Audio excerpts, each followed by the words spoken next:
Listen बच्चे carefully. कल हमने फैक्टर्स अफेक्टिंग रिफ्रैक्टिव इंडेक्स कर लिया था, है ना, जिसमें अपना मेन जो टॉपिक थे वो थे क्या क्या फैक्टर्स है जो रिफ्रैक्टिव इंडेक्स को गवर्न करते हैं। ठीक है बच्चे, तो आज उससे आगे बढ़ते हैं हम लोग।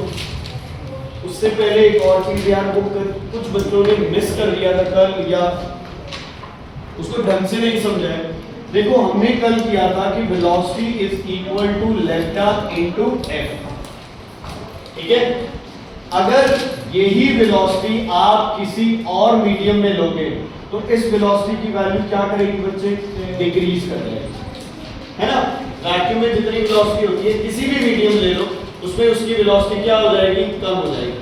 ठीक है, अब इस वेलोसिटी कम होने के पीछे कारण क्या है, वेवलेंथ कम हो जाती है। क्या कम हो जाती है, वेवलेंथ। लेकिन जो तुम्हारी फ्रीक्वेंसी है ये हमेशा क्या रहती है।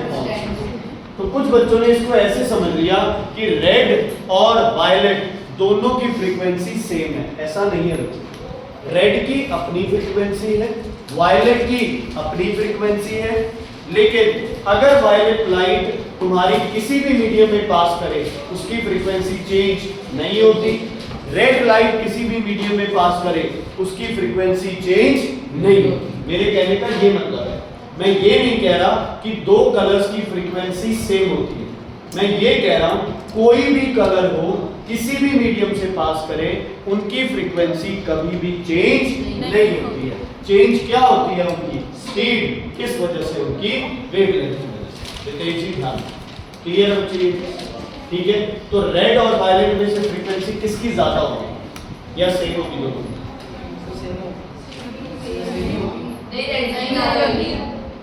देखो वेवलेंथ किसकी ज्यादा होती है, देन वायलेट। अब वेवलेंथ ज्यादा है, वेवलेंथ और फ्रीक्वेंसी का क्या रिलेशन बनेगा, v upon lambda equals to f। क्या होते हैं एक दूसरे के इनवर्सली प्रोपोर्शनल। तो क्या लिखेंगे, frequency of red is less than frequency of violet. Equal नहीं है, यही गीत गाया जा रहा हूं मैं पिछले 5 मिनट से। वे दोनों की फ्रीक्वेंसी इक्वल नहीं है, लेकिन किसी भी मीडियम में रेड की फ्रीक्वेंसी और किसी भी मीडियम में वायलेट की फ्रीक्वेंसी जो है वही रहेगी, उनकी फ्रीक्वेंसी चेंज नहीं होगी। चेंज किसमें आएगा, उनकी वेवलेंथ। चेंज किसमें आएगा, उनकी वेवलेंथ। तो आज हम एक्सपेरिमेंट कर रहे हैं बच्चे, experiment with the glass slab. ठीक है, हमने क्या लिया, हमने एक रेक्टेंगुलर ग्लास स्लैब लिया। क्या लिया बेटा, हमने रेक्टेंगुलर ग्लास स्लैब। ठीक है, ये आपके पास हो गया एक तरह से रेक्टेंगुलर ग्लास। ठीक है, ध्यान से सुन लो, अभी कुछ नहीं बनाना है, जब बोलूंगा तभी बनाना। देखो इसमें आपके कितने सरफेसेस हो गए, 6 सरफेसेस होते हैं। अगर मैं इस सरफेस से लाइट को एंटर करा रहा हूं तो लाइट लीव किस सरफेस से करेगी, इस वाले से। समझ आ गई, दोनों साइड वाले सरफेस। अगर मैं लाइट एंटर करा रहा हूं बच्चे किस सरफेस से, ये आगे वाला सरफेस जो है ये वाला सरफेस। अगर लाइट इस सरफेस से एंटर कर रही है तो लाइट लीव किस सरफेस से करेगी, ये पीछे वाले सरफेस। किस सरफेस से बच्चे, पीछे वाले सरफेस। मतलब लाइट से एंटर कर रही है तो कहां निकलेगी, लेफ्ट में। फ्रंट से एंटर कर रही है तो कहां निकलेगी, बैक में। टॉप से एंटर कर रही है तो कहां निकलेगी, है ना। Light travels in the same plane, light travels in the same plane. चलो ठीक है, हम क्या कंसीडर करते हैं, हमारे लिए ग्लास स्लैब बच्चे कोई अलग शेप नहीं है। हम एक रेक्टेंगल की तरह इस ग्लास स्लैब को कंसीडर करेंगे। मान लो ये मेरे पास है ग्लास स्लैब। ठीक है, जब भी ग्लास स्लैब का एक्सपेरिमेंट किया जाता है बच्चे, उस केस में ध्यान देना हमने क्या डालनी है, सबसे पहले इस पे एक इंसिडेंट रे। कौन सी रे, इंसिडेंट रे। कौन सी रे बेटा, इंसिडेंट रे। ठीक है, हम क्या करते हैं, हम थोड़ा सा इस ग्लास स्लैब को क्या करते हैं बच्चे, बड़ा बना लेते हैं ताकि इस चीज को समझना तुम्हारे लिए क्या होता है थोड़ा सा। वैसे ग्लास स्लैब इतना बड़ा नहीं होता, लेकिन हम तुम्हारे समझने के लिए इसको क्या कर रहे हैं, एनलार्ज करके देखें। चलो ध्यान देना बच्चे, ये जा रही है रे ऐसे। गई बेटा इसमें, कोई दिक्कत कोई प्रॉब्लम इसमें है तो बताइए। कोई दिक्कत कोई प्रॉब्लम है इसमें तो बताइए। नहीं, अब यहाँ पे क्या बनाएंगे हम लोग, बताओ क्या बनाएंगे। यहाँ पे नॉर्मल, है ना। यहाँ पे हम क्या बना देंगे, नॉर्मल। सच में एग्जिस्ट करती है ये रेड लाइट कहाँ जाना चाहती है, सीधा। ये रेड लाइट कहाँ जाना चाहती थी, सीधा जाना चाहती थी, लेकिन हमने इस रेड लाइट को क्या कर दिया बच्चे, हमने इस रेड लाइट को देखते हैं क्या, ठीक है।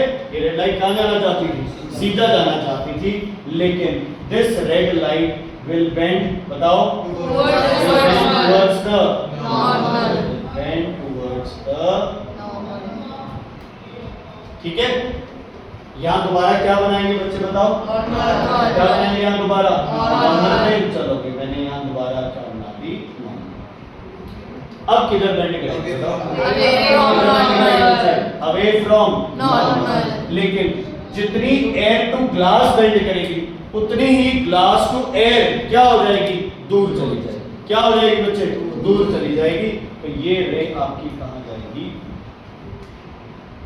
कहां जाएगी बच्चे, ये रे बताओ, हाँ जी, कहां जाएगी ये रे, ऐसे जाएगी और बिल्कुल इसके क्या हो जाएगी, क्या हो जाएगी, मतलब कोई चीज यहां पे पड़ी थी, यहां पड़ी थी कोई चीज, और वो मुझे दिखाई कहां दे रही है। अब मैं पता है क्या कह रहा हूं, मैं कह रहा हूं कि पॉइंट 1, पॉइंट 2, पॉइंट 3 और पॉइंट 4 एक ही लाइन में। क्या आप सच मान सकते हो इसको, नहीं मान सकते हैं आप, लेकिन क्लास में देखोगे ना तो ये सारे पॉइंट क्या दिखेंगे, एक ही लाइन, क्या दिखेंगे, एक ही लाइन में। ये किस वजह से दिख रहे हैं, due to refraction of light. तो रिफ्रैक्शन क्या प्रोड्यूस करती है, इल्यूजन। इल्यूजन का मतलब बॉडी की जो जगह है उसको कहीं और जगह पे हमें दिखा देती है। यही तो हो रहा है, तुम्हारी आंखें नॉर्मली नहीं देख पा रही इस बॉडी को, है ना, तुमने क्या किया, चश्मे लगा लिए।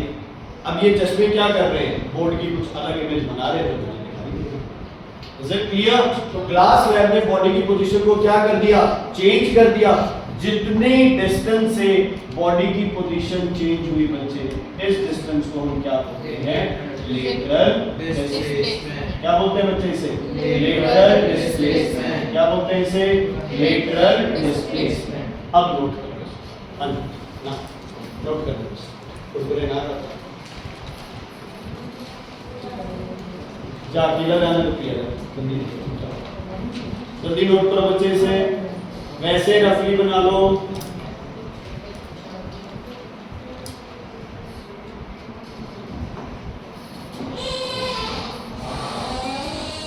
ये क्या होगा, एंगल ऑफ इंसिडेंस, ये होगा एंगल ऑफ रिफ्लेक्शन, यस और नो, रिफ्रैक्शन।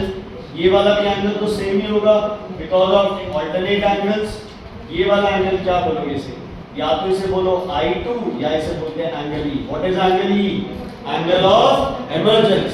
और इस केस में I और E की वैल्यू हमेशा क्या होगी, बराबर, क्योंकि दोनों सरफेसेस आपस में क्या है, सरफेसेस आपस में क्या है बच्चे, सरफेसेस आर पैरेलल। और कौन सा प्रिंसिपल है, प्रिंसिपल ऑफ रिवर्सिबिलिटी। लाइट जितना डेंसर मीडियम में अंदर की तरफ बेंड की थी, रेयर मीडियम में उतना ही किधर बेंड कर जाएगी, बाहर। तो कई बच्चों को ये लगता है जितना अंदर मूव की उतना ही बाहर मूव कर गई, इसका मतलब लाइट तो वहीं आ गई वापस, वहीं नहीं आई लाइट वापस, लाइट ने अपना रास्ता चेंज किया। हाँ जी बच्चे, प्रिंसिपल ऑफ रिवर्सिबिलिटी।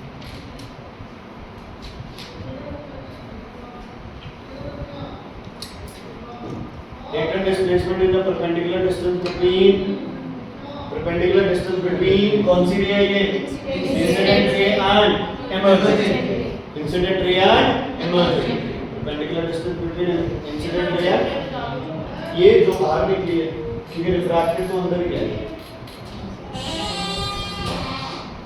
मतलब एक ग्लास स्लैब पे अगर हम एक तरफ से क्या मारेंगे, ओ भाई मेरी ही सुनाई दे, अगर आप एक ग्लास स्लैब पे क्या मारोगे, लेजर लाइट मारोगे ना, तो वो लेजर लाइट क्या करेगी, पहले इधर मुड़ेगी और फिर ऐसे हो जाएगी। और आप ऊपर से देखोगे तो लाइट इधर जा रही है, निकल इधर से रही है, because of refraction, because of refraction. Parallel क्यों है, क्योंकि दोनों एंगल्स बराबर क्यों है या दोनों रेज पैरेलल क्यों है? क्योंकि सर्फेसेस भी दोनों क्या है? पैरेलल है। और कौन सा प्रिंसिपल फॉलो हो रहा है यहाँ पे? Principal of reversibility. फिनोमेनन कौन सा है ये? रिफ्रैक्शन। तो जैसे रिफ्रैक्टिव इंडेक्स बताता है कितनी रिफ्रैक्शन हुई है, लेटरल डिस्प्लेसमेंट भी यही बताता है। लेटरल डिस्प्लेसमेंट पानी की क्या होती है? ग्लास से। पानी की लेटरल डिस्प्लेसमेंट ग्लास से क्या होगी? कम या ज्यादा? पानी की डेंसिटी ज्यादा है कम? कम। तो पानी की रिफ्रैक्शन क्या है? कम। तो पानी का लेटरल डिस्प्लेसमेंट भी क्या होगा? कम। सबसे कम लेटरल डिस्प्लेसमेंट किसकी होती है? वैक्यूम, जो मीडियम ही नहीं, उससे थोड़ी ज्यादा, उससे थोड़ी ज्यादा, उससे थोड़ी ज्यादा, उससे सबसे ज्यादा। समझ आ गई? तो ये सारे है रिफ्रैक्शन की चेन। कोई किसी वे में बता रहा है, कोई किसी वे में बता रहा है सबका मोटिव क्या? रिफ्रैक्शन। सबका मोटिव क्या है? रिफ्रैक्शन। समझ आ गई बच्चे? लिखो factors affecting lateral displacement. Factors affecting lateral displacement. Factors affecting lateral displacement. पहला तो अभी किया तुमने। किस पे डिपेंड करता है? मीडियम पे। मीडियम के किस पे? रिफ्रैक्टिव इंडेक्स पे। तो LD is directly and inversely refractive index पे। Lateral displacement is dash to refractive index. बताओ क्या होगा? Lateral displacement is dash to refractive index. जितना मीडियम डेंसर होगा उतना तुम्हारा रिफ्रैक्टिव इंडेक्स क्या हो जाएगा? और ये लेटरल डिस्प्लेसमेंट क्या हो जाएगा? सब।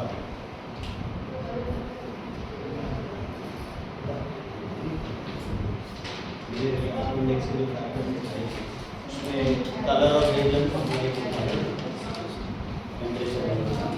ठीक है बच्चे? अच्छा राइजा, अगर मैं यहाँ लाइट का कलर कोई और यूज कर लूं, रेड की जगह मैं वायलेट लाइट ले लूं, तो क्या होगा? लेटरल डिस्प्लेसमेंट बढ़ेगी कम हो जाएगी?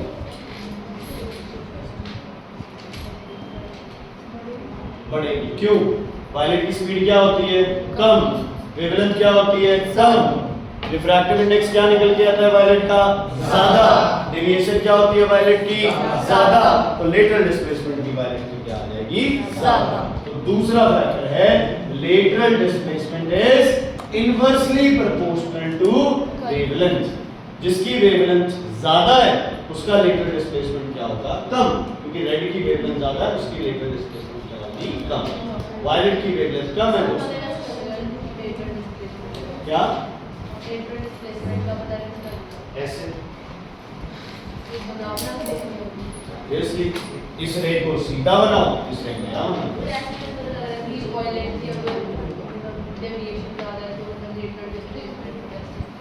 बेटा जिसकी डेविएशन ज्यादा होगी वो एक दूसरे से दूर चली जाएगी। मान लो मैं अपना रास्ता ज्यादा चेंज कर रहा हूँ तो मैं अपने ओरिजिनल रास्ते से ज्यादा दूर जाऊंगा।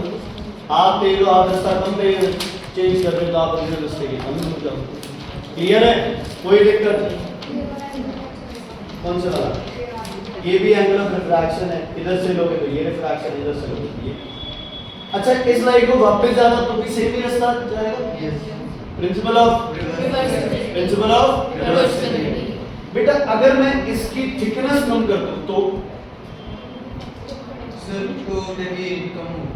देखो कॉमन सेंस वाला बच्चा पता है क्या कहेगा? कॉमन सेंस वाला कहेगा कि डेंसर मीडियम है, लाइट की स्पीड क्या होती जा रही है? कम होती जा रही है, कम होती जा रही है, उतना ही अपना रास्ता क्या करती जा रही है? चेंज ज्यादा करती जा रही है। अगर हम मीडियम ही पतला कर दें तो स्पीड में चेंजेस क्या आएंगे? कम आएंगे। तो उसका रास्ता भी क्या होगा? थोड़ा चेंज होगा। मैं यहाँ करके दिखा देता हूँ तुम्हें। देखो मैं exactly same angle of incidence ले रहा हूँ, ठीक है? जैसे ये है वैसे ही मैंने ये लाइन ले ली है। समझ आ गई बच्चे? लेकिन अब मैं क्या कंसीडर करूंगा? अब मैं इसको पूरा नहीं कंसीडर करूंगा। ध्यान देना बच्चे प्लीज। अब मैं इसको सिर्फ इतना कंसीडर करूंगा। समझ आ गई? किसी को कोई दिक्कत? थिकनेस क्या कर दी मैंने? कम कर दी। थिकनेस क्या कर दी? एंगल ऑफ इंसिडेंस क्या है? सेम। लाइट क्या है मेरे पास? बिल्कुल सेम लाइट है। प्लीज ध्यान देना बच्चे। अब मैंने क्या किया? ये लाइट पहले किधर मुड़ेगी? Towards normal. फिर किधर मुड़ेगी? Away from normal. एक दूसरे के दोनों क्या होंगी? पैरेलल। तुम बताओ थिकनेस कम होने से लेटरल डिस्प्लेसमेंट क्या होगा? समझ आ गई? Is it clear? थिकनेस और कम कर दो लेटरल डिस्प्लेसमेंट और कम हो जाएगी, थिकनेस और कम कर दो, लेटरल डिस्प्लेसमेंट और कम हो जाएगी, थिकनेस ना के बराबर कर दो, लेटरल डिस्प्लेसमेंट होगी ही नहीं। समझ आ गई? थिकनेस बढ़ा दो, ये लाइन और इधर आ जाएगी, है ना? समझ आ गई? तो जितने मीडियम की थिकनेस बढ़ाते रहोगे उतनी लेटरल डिस्प्लेसमेंट बढ़ती रहेगी, जितनी थिकनेस कम रखोगे उतनी लेटरल डिस्प्लेसमेंट कम रहेगी। तो लिख लो अगला फैक्टर थिकनेस पे, अगला फैक्टर लिख लो थिकनेस पे।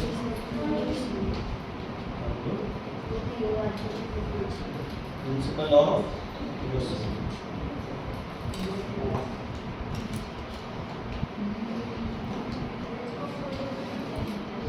ठीक है अपने पास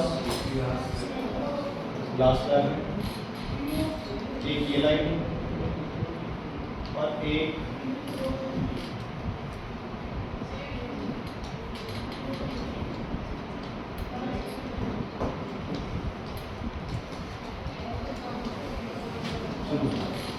आपके पास ये लाइन है और एक हमारे पास ये लाइन। किसका एंगल ऑफ इंसिडेंस ज्यादा है? ये है ए, ये है बी, किसका एंगल ऑफ इंसिडेंस ज्यादा है? पक्का?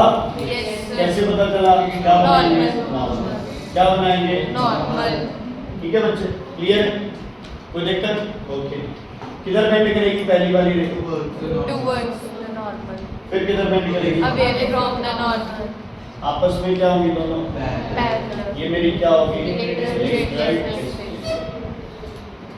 क्लियर बच्चे? ठीक है। ये किधर बेंड करेगी? Towards normal. फिर किधर बेंड अवे करेगी? From normal. पहले इसे बनाने सीखी, फिर क्या बेंड करेगी? Away from normal. दोनों आपस में क्या होंगी? पैरेलल। तो lateral displacement angle of incidence की क्या होगी? डायरेक्टली। जितना एंगल ऑफ इंसिडेंस बढ़ाओगे उतना लेटरल डिस्प्लेसमेंट भी बढ़ रहा है, जितना एंगल ऑफ इंसिडेंस कम रख रहे हो लेटरल डिस्प्लेसमेंट क्या है? कम है। तो चौथा फैक्टर क्या हो गया? Lateral displacement is directly proportional to angle of incidence.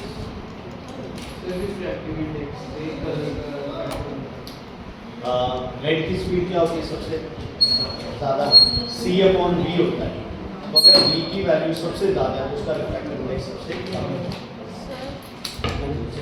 One colour of light. Colour of light कैसे बच्चे? जैसे रेड कलर है उसकी डेविएशन क्या होती है? मिनिमम, क्योंकि उसकी वेवलेंथ क्या होती है? तो मैं बता रहा हूँ आपको यार जो बिंदु है से तो उसको छोड़ो, मैं बता रहा हूँ ना तुम्हें। जब आप रेड कलर की बात करते हो उसकी डेविएशन क्या होती है? मिनिमम। क्यों? क्योंकि उसकी वेवलेंथ क्या है? मैक्सिमम। तो उसकी लेटरल डिस्प्लेसमेंट भी क्या होगी? मिनिमम। देखो ये सारी एक ही बात है, deviation, refractive index, lateral displacement, shift, change in position, ये सब क्या है? तुम्हारी एक ही बात है, सिर्फ इन्होंने रिफ्रैक्शन को अलग अलग तरीके से शो किया। ठीक है, क्लियर है जी? हाँ जी रह जा, क्लियर है?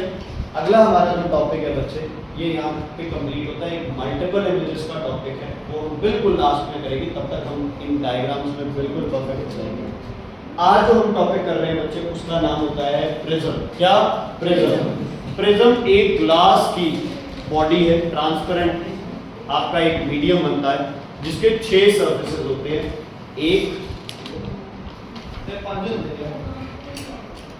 पांच होते हैं, 1 2 3 4 5, लेकिन मेनली रिफ्रैक्टिंग सर्फेसेस दियाशी जी हम लोग यूज करते हैं 1 2 और पारुल जी 3। ठीक है, ये वाला और ये वाला हम यूज नहीं करते। लाइक इधर से आके इधर निकल जाए, इधर से आके इधर निकल जाए, इधर से आके इधर निकल जाए। जो भी दो सरफेसेस हम यूज कर रहे हैं उनके बीच के एंगल को बोलते हैं angle of prism.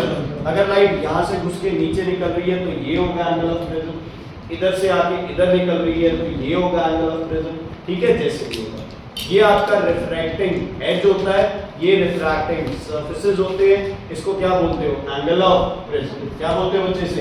Angle of prism. तुम्हें सिर्फ इतनी चीजें ध्यान रखनी है। ध्यान से बच्चे सुन लो एक बात जो मैं बता रहा हूँ, प्लीज ध्यान से सुनो बेटा। मान लो हमारे पास ये एक प्रिज्म, आगे से तो ऐसे दिखाई देगा अपने को।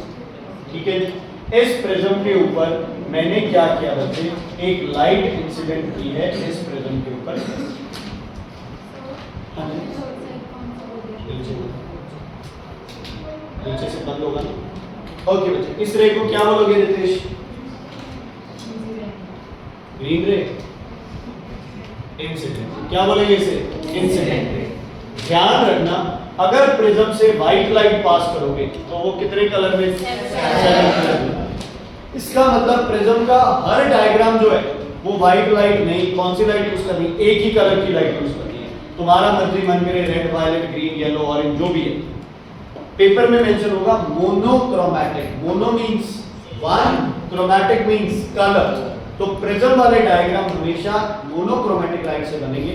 अगर लिखा हो व्हाइट लाइट तो तुम्हें कोई डायग्राम नहीं, तुम्हें सिर्फ इसको कितनों में डिवाइड करना है? 7 हिस्सों में। इसमें डिवाइड करना है 7 हिस्सों में डिवाइड। ठीक है बच्चे, इज इट क्लियर? कोई दिक्कत, कोई प्रॉब्लम है तो बताइए। नहीं है? ओके। नॉर्मल रे कैसे बनेगी इसमें? जैसे आम बनाते हो वैसे बनेगी या ऐसे बनेगी? क्योंकि आपको कितने डिग्री पे बनानी है बच्चे? 90 डिग्री पे बनानी है। तो इसकी नॉर्मल रे कैसे बनेगी? क्या मैंने सही बनाई है नॉर्मल रे? सही बनाई है? नहीं सर। नहीं। क्या गलत है? क्या गलत है बच्चे? एंगल तो 90 या रोमन बात है। ठीक है बच्चे, क्लियर है? अब नेक्स्ट क्या होगा बोलो? नेक्स्ट क्या होगा बोलो? किधर बेंड करेगी ये? Towards normal. इधर है नॉर्मल, तो ये कैसे बेंड कर गई? टुवर्ड्स द, इधर बेंड कर गई टुवर्ड्स द नॉर्मल। कहीं मर्जी चलेगी अपने को, क्या मतलब? ठीक है, मैं थोड़ा सा याद रखने के लिए इसका रास्ता बना लूं। ये रे क्या जानी चाहिए थी बच्चे? सीधी जानी चाहिए थी, लेकिन प्रिज्म ने इस रे को यहाँ पे क्या कर दिया? मोड़ दिया। अब मुझे दूसरा क्या बनाना पड़ेगा बोलो? दूसरा क्या बनाना पड़ेगा? यहाँ पे ये मेरा हो गया दूसरा, बन गया। अब ये रे किधर बेंड करेगी? पक्का? पक्का है ना? ये रे बेंड करेगी अवे फ्रॉम। तो ये मेरा डायग्राम बन गया इसका प्रिज्म। नहीं, देखते हैं क्या होगा। सर अब जो रेड वाली वो पैरेलल है ना, ऐसा मैंने नहीं बोली।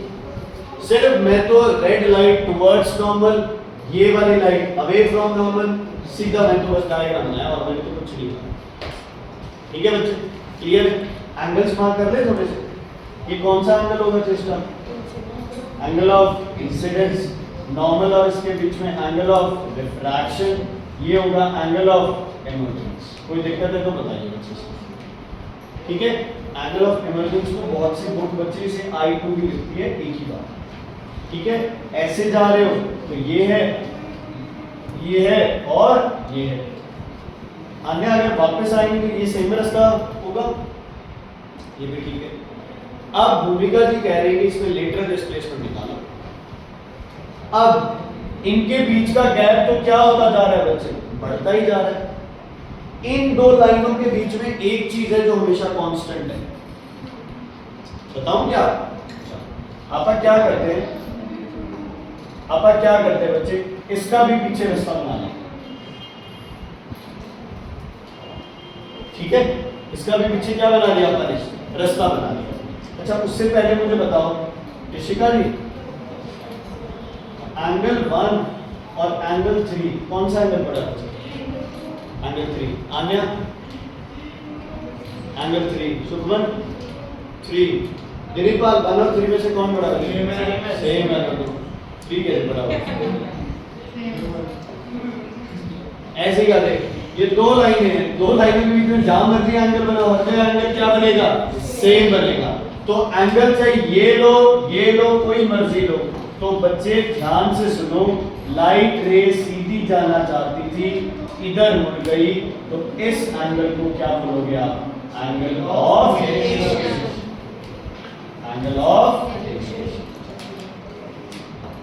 ये वाला क्या होगा मेरा? Angle of prism. क्या बोलेंगे इसे? Angle of prism.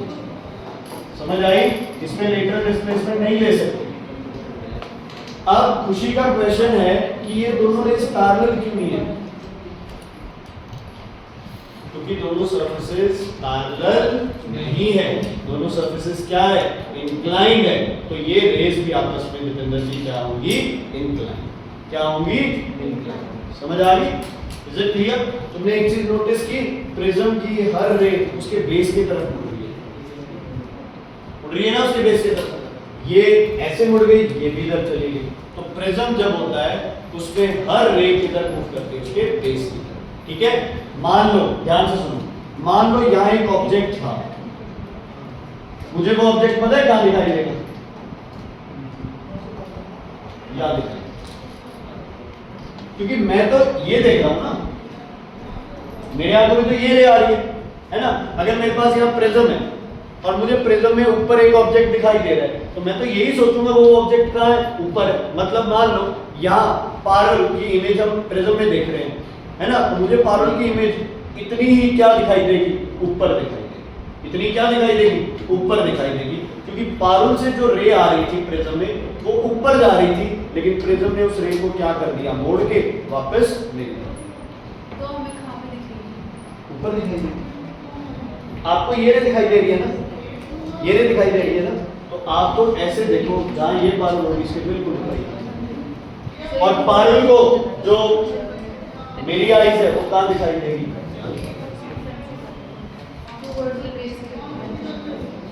हमने तो कुछ नहीं बोला, आप तो मोड़ रहे हैं उस रे को,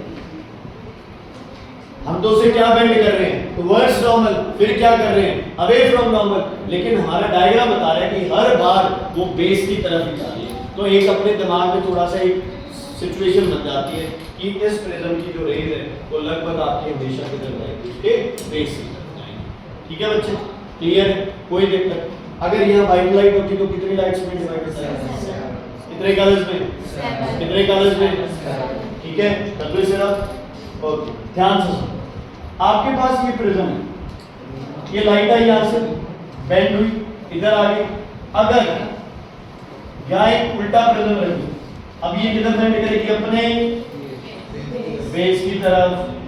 अब ये वाली और ये वाली दोनों आपस में जाएंगी पैरेलल, क्या हो जाएगी आपस में, क्या हो जाएगी आपस में, पैरेलल। इनको जोड़ के दिखाओ एक बार, ध्यान से सुनना, एक ये प्रिज्म है, एक ये प्रिज्म है, ये उल्टा हो गया, prism number 1, prism number 2, light आई, किधर बेंड करेगी बच्चे, टुवर्ड्स नॉर्मल। अब किधर बेंड कराऊं, नीचे ऊपर, जन्नत, ये किससे बना है, ये किससे बना है, लाइट क्या जाएगी, स्ट्रेट। अब किधर बेंड करेगी, टुवर्ड्स बेस, तो ये और ये आपस में क्या हो जाएगी,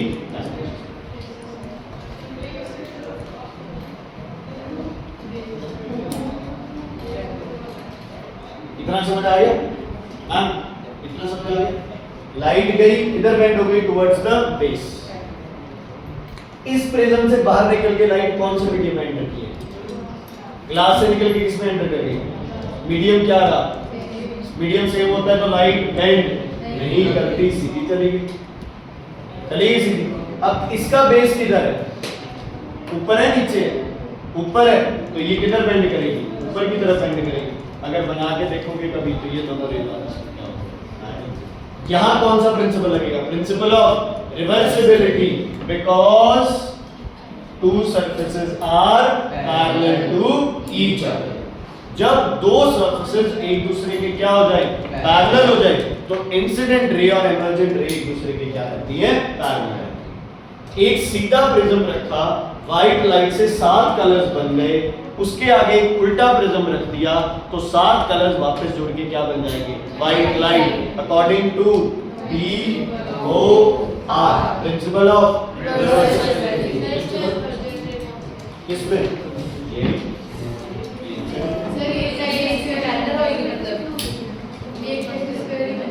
हाँ, रेक्टेंगल बन गए, स्लैब भी बन गए, ठीक है। पेपर में क्वेश्चन आया था एक बार, बच्चे को क्या किया, बच्चों ने ये रे गड़बड़ कर दी, एग्जामिनर ने पूरा 3-4 नंबर काट दिए, ठीक है। क्वेश्चन था कि दो प्रिज्म, एक सीधा प्रिज्म और एक इन्वर्टेड प्रिज्म, दोनों को ज्वाइन कर दिया, है ना। Will it act like a glass slab? बच्चे ने लिखा no, but it is yes. क्यों? Because the ray of light will pass straight. दोनों के मीडियम क्या है? ग्लास। दोनों सरफेसेस एक दूसरे के क्या है? पैरेलल। मैं थप्पड़ मारूं, समझ आ गई ना? सर आप यही बता रहे हो सीधी जाएगी। तो तू क्या इससे बात कर रहा सर है? बच्चों ने गलत कर दिया एग्जाम में। आप इससे क्या बात कर रहे सर हो? मैं कुछ नहीं कर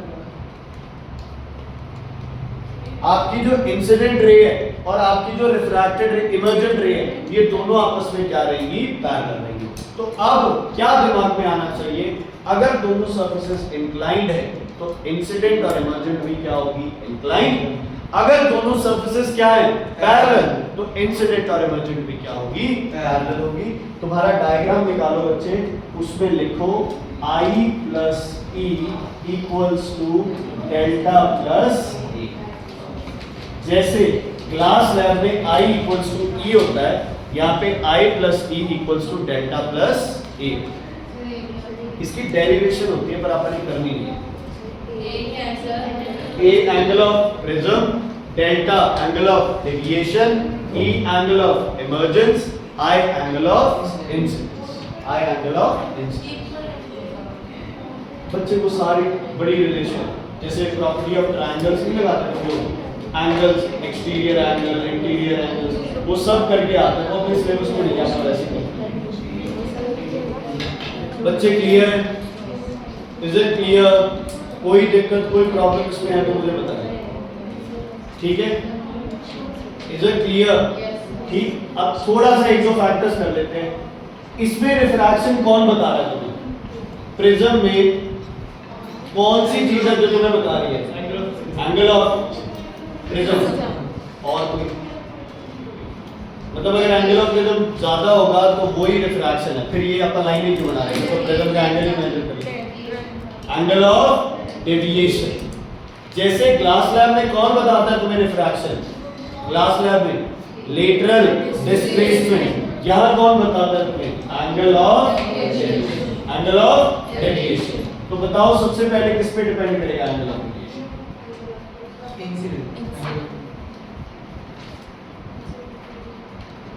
सबसे मेन मीडियम। किस पे? मतलब क्या? मीडियम मतलब क्या? मीडियम का क्या? मीडियम का क्या? Refractive index. Refractive angle of deviation is more for glass और for diamond? Angle of deviation is more for diamond और ग्लास? डायमंड से कम ग्लास, ग्लास से कम वाटर, वाटर से कम एयर, एयर से कम वैक्यूम का तो होता ही नहीं। क्लियर है? समझ आ रही है? ओके। दूसरा, एंगल ऑफ डेविएशन कलर पे डिपेंड करता है? किसकी डेविएशन सबसे ज्यादा होगी? क्यों? उसकी वेवलेंथ क्या होती है सबसे कम। तो ये क्या हो गया? Inversely proportional to wavelength. ठीक है बच्चों? ये सारी चीजें सेम है। Refractive index, lateral displacement, shift, angle of deviation, सब एक ही चीज है, बस उसको अलग अलग तरीके से बताया गया है ना। ये बताया गया कि लाइट जब ट्रांसपेरेंट मीडियम से पास होती है तो वो हमें कैसे मूर्त बनाती है, कैसे पोजीशन और दिखाती है अपने को, बट एक्चुअल में बॉडी की पोजीशन चेंज नहीं हुई। ये लाइट ही ऐसे टेढ़ी मेढ़ी आ रही है, अपने को लग रहा है कि बॉडी कहीं और। समझ आ रही है? Is it clear? क्या हवा डेविएट करती है लाइट को? यस। तो जो स्टार्स तुम्हें दिखाई दे रहे हैं वो एक्चुअल में वहां नहीं है, वो कहीं और है। वो कहाँ है? दिखा। अब प्रिज्म पतला और प्रिज्म थिक कैसे होता है? क्या चेंज करते हैं आप प्रिज्म में?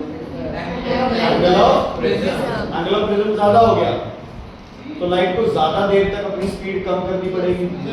अगर कम हो गया, हाँ जी, हाई डेविएशन बताता है उसका रिफ्रैक्शन कितना। हाँ, हम कर रहे हैं कि डेविएशन डिपेंड करता है उसके एंगल ऑफ प्रिज्म। जितना एंगल ऑफ प्रिज्म बढ़ाओगे उतना मीडियम क्या हो जाएगा? ज्यादा हो जाएगा। मीडियम ज्यादा हो तो स्पीड उतनी क्या हो जाएगी? कम। और जितना प्रिज्म को पतला रखोगे उतना आपका मीडियम क्या हो जाएगा?